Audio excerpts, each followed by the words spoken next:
In this video, we're going to look at finding angle measures when we're given a couple of angles and we need to find a whole bunch of them in a figure. The main thing here is stay organized and stay calm. Don't panic. We only have a handful of rules and properties that we're going to use to find these angle measures. Keep those in mind, stay calm, and be patient. Let's take a look at an example. Let's say we're given this figure that has vertices A, B, C, D, E, and F. B is this one right here. I just couldn't write it in that tiny space. And we want to find all the other angles. We've been told that this angle measures 75 degrees, that angle FFCA measures 90 degrees. We've been told that angle BFC measures 55 degrees, and we've been told that angle BDE measures 65 degrees. And we want to find all of the other angles. There's a handful of different ways you can go here. There's not really a I have to find this angle first approach. Just be calm, relax, kind of look over the picture and figure out what it is you want to find next based on the information you have. And there's not necessarily a right way or a wrong way to go about it. Whatever you happen to see next, go ahead and find that angle.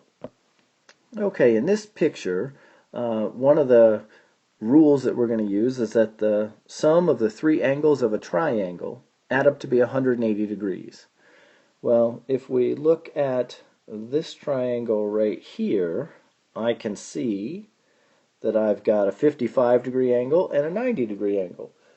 Well, those two together make 145 degrees. I know that the whole triangle has to add up to make 180 degrees, so that means that this angle over here has to be 35 degrees. Another thing I can use looking at this picture is I've got a 75 degree angle here. Well, this angle and this angle are vertical angles. They share a vertex and they are back to back is one way that I like to phrase that. Vertical angles are always equal. So if this angle is 75, then that means that this angle also has to be 75. Hey, look what just happened there. Now I've got a triangle right here that the three angles have to add up to make 180. I've got a 75 and a 65. That's 140. Altogether they have to make 180, so this angle down here has to be 40 degrees. Let's see, we're doing pretty good here. Another one is that a straight angle, a straight line, like I've got right here, has to make 180 degrees, which is this angle and this angle and this angle. Have to make 180 degrees. I've got a 75 and a 35, so that is 110. That means that this angle over here must be 70.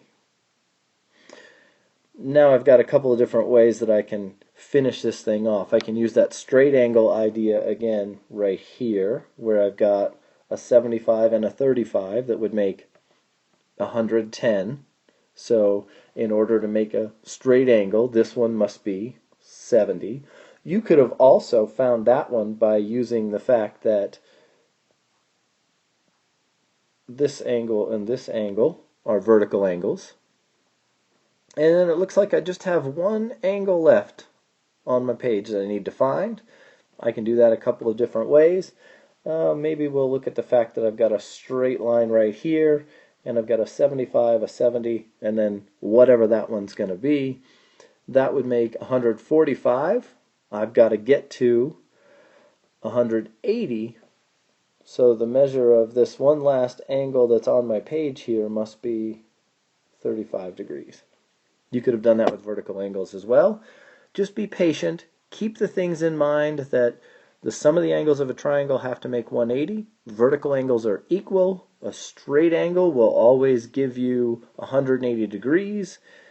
And be patient and don't panic.